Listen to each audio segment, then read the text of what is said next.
Hi friends, வணக்கம். இன்றைக்கி நம்ம ஹாப்பி லைஃப் சேனலில் என்ன பார்க்க போகிறோம் அப்படின்னா, பணம் சார் உளவியல் அப்படின்ற இந்த புத்தகத்தினுடைய 8வது அத்தியாயம் சொல்கிறத விட 8வது ஒரே ஒரு பேப்பர் அப்படின்னு சொல்லலாம். பிகாஸ் இந்த தோற்ற முரண்கள் அப்படின்ற இந்த அத்தியாயம் அப்படின்றது வெறும் 2 பேஜ் 3 பேஜ் அவ்வளோதான்.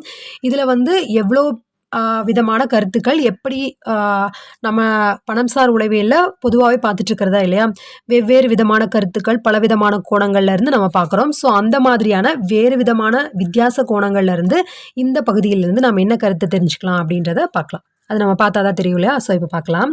தோற்ற முரண்கள். உங்கள் உடைமைகளால் நீங்கள் ஈர்க்கப்படும் அளவிற்கு வேறு ஒருவரும் ஈர்க்கப்படுவது இல்லை. வாகன ஓட்டுநராக இருப்பதன் முக்கிய பயன் மிக அரிதான வாகனங்களை ஓட்டும் வாய்ப்புகளை பெறுதலே ஆகும். ராஜ கம்பீரமாக விருந்தாளிகள் ஓட்டிக்கொண்டு வரும் ஃபெராரி, லம்போகினி, ரோல்ஸ் ராய்ஸ் போன்ற மிக உயர் ரக வாகனங்களை ஓட்டுதல் என்பது அரிய வாய்ப்பே. இத்தகைய வாகனங்களை போன்ற ஒன்றை வாங்க வேண்டும் என்பது என்னுடைய கனவாகவே இருந்தது. ஏனென்றால் என்னுடைய எண்ணப்படி நான் சாதித்து விட்டதற்கான குறியீடாக அது மற்றவர்களுக்கு தென்படும் என்பதால் மட்டுமே. மற்றவர்களுக்காக தென்படும் என்பதாலே. இந்த விஷயத்தை நம்ம கண்டிப்பாக நோட் பண்ணணும். நீங்கள் திறமைசாலி, நீங்கள் செல்வந்தர், நீங்கள் உயர்ந்த ரசனையுள்ளவர், நீங்கள் முக்கியமானவர். ஆனால் இதன் முரண் என்னவென்றால், நான் அப்படிப்பட்ட வாகனங்களை காணும் போதெல்லாம் அதை ஓட்டி வருபவர் அந்த வாகனத்தின் சொந்தக்காரர் இல்லை, மாறாக வாடகை ஓட்டுநர். நீங்கள் மிக அரிதான அழகான வாகனம் ஒன்றை ஒருவர் ஓட்டிச் செல்வதை பார்க்க நேரிட்டால், ஓ, அந்த வாகனத்தை ஓட்டி செல்பவன் அதிர்ஷ்டக்காரன் என்று நினைப்பதில்லை. மாறாக, ஓ, நான் அந்த வாகனத்தை ஓட்டும் நிலையில் இருந்தால் நான் அதிர்ஷ்டக்காரன் என்பதே. உள்ளுணர்வோ என்னவோ இப்படித்தான் பெரும்பாலானோர் நினைக்கின்றனர். அத்தகைய போக்கில் ஒரு முரண் உள்ளது. உங்கள் செல்வத்தின் மூலம் கிடைக்கும் விளம்பரத்தால் மற்றவர்களால் நீங்கள் விரும்பப்படுவீர்கள் என்றோ அல்லது மதிக்கப்படுவீர்கள் என்றோ நினைக்கின்றீர்கள். ஆனால் உண்மையில் உங்களை மதித்தபடி கடந்து செல்லும் ஒவ்வொருவரும் உங்கள் செல்வத்தை மதிப்பதில்லை.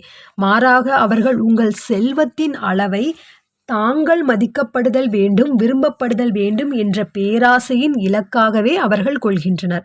என் பிள்ளை பிறந்த பின்னர் நான் எழுதிய ஒரு கடிதத்தில் ஒரு விலை மதிப்புமிக்க வாகனம், ஒரு ஆடம்பரமான கைக்கடிகாரம், ஒரு விசாலமான வீடு போன்றவை உனக்கு தேவை என்று நீ நினைக்கலாம். ஆனால் உனக்கு நான் சொல்கிறேன், அப்படியெல்லாம் எண்ணாதே. மற்றவர்களிடமிருந்து மரியாதையும் மதிப்புமே உனக்கு தேவையானவை. உன்னிடம் விலை மதிப்புமிக்க பொருட்கள் இருந்தால் இவை கிடைத்துவிடும் என்று நீ எண்ணுகின்றாய்.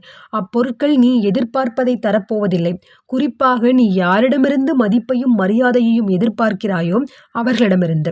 தங்களுடைய ஃபெராரி வாகனத்தின் உணவகத்தின் முன்னர் வந்திறங்கும் ஒவ்வொருவரையும் நான் வெறித்து பார்ப்பதாக எண்ணி பார்க்கும்போது நான் அவர்களை வாகன ஓட்டுநர்களாகத்தான் உணர்கின்றேன். அவர்கள் எந்த இடத்திற்கெல்லாம் செல்கிறார்களோ அங்கும் அப்படித்தான். மக்கள் அவர்களை வெறித்து பார்ப்பார்கள். அப்படி பார்ப்பதை அவர்கள் விரும்புகிறார்கள் என்றும் நான் நம்புகின்றேன். தாங்கள் மதிக்கப்பட்டோம் என அவர்கள் உணர்வார்கள் என்றும் நான் கண்டிப்பாக சொல்வேன். ஆனால் நான் வாகனத்தை ஓட்டும் அவர்களை ஒரு பொருட்டாகவே மதிக்கவும் இல்லை, கவனிக்கவும் இல்லை என்பது அவர்களுக்கு தெரியுமா? நானே அந்த வாகனத்தின் ஓட்டுநர் இருக்கையில் அமர்ந்திருப்பதாக கற்பனை செய்தபடி அந்த வாகனத்தை மட்டும்தான் வெறித்து பார்த்தேன் என்பது அவர்களுக்கு தெரியுமா? அவர்களுக்கு மதிப்பும் மரியாதையும் கிட்டும் என்ற எதிர்பார்ப்பில்தான் அவர்கள் ஃபெராரி வாகனத்தை வாங்கியிருப்பார்களா? நானும் என்னை போன்ற பலரும் வாகனத்தின் தோற்றத்தால் தான் ஈர்க்கப்படுகிறோமே ஒழிய வாகனத்தை ஓட்டி வரும் அவர்களால் ஈர்க்கப்படுவது இல்லை என்பதை அவர்கள் ஒரு கணமாவது சிந்தித்திருப்பார்களா? அந்த வகையான எண்ணம் பெரிய மாளிகை போன்ற வீடுகளில் வசிப்போருக்கு பொருந்துமாம்? கண்டிப்பாக பொருந்தும். நகைகளுக்கும் துணிமணிகளுக்கும், ஆம், அவற்றுக்கும் தான். இங்கே நான் சொல்ல வருவது பணம் ஈட்டும் எண்ணத்தை நாம் கைவிடுதல் வேண்டும் என்பது அல்ல. அதை போன்ற நவீன வாகனங்களை வாங்கக்கூடாது என்பதும் அல்ல. இரண்டையும் நான் விரும்புகின்றேன். பொதுவாக மக்கள் பிறரால் மதிக்கப்படுவதையோ அல்லது மரியாதை தரப்படுவதையோ விரும்புகிறார்கள் என்பதை நான் ஒருவாறு ஒப்புக்கொள்கிறேன். ஆனால் பணத்தை கொண்டு வாங்க நினைத்தால் எவ்வளவு எதிர்பார்க்கிறீர்களோ அதைவிட மிகவும் குறைவானதாகவே கிட்டும். உங்களுக்கு மரியாதையும் மதிப்பும் தாம் இலக்குகள் என்றால் அவற்றை எப்படி பெற இயலும் என்பதில் கவனமாக இருங்கள். இரக்கம், அன்பு, கருணை போன்றவை வாகனங்களை விட அதிக அளவிலான மதிப்பையும் மரியாதையையும் பெற்றுத்தரும். நம்ம லைஃப்பில் இப்போ நிறைய பேர் இப்போ அப்படி தான் இருக்கும் இல்லையா? நம்மளுடைய வாகனங்கள், வசதி வாய்ப்பு பொறுப்புகள் இதை வச்சு மற்றவங்களுடைய கருத்துக்காக நம்ம அதெல்லாம் பண்ணுறோம் இல்லையா. நிறைய பேர் வந்து கடன் வாங்கி கூட அந்த மாதிரி மற்றவங்களோட கவனத்தை இருக்கிறதுக்காக நானும் இருக்கிறவன் தான் அப்படின்னு காமிச்சிக்கிறதுக்காக நிறைய பண்ணுறாங்க.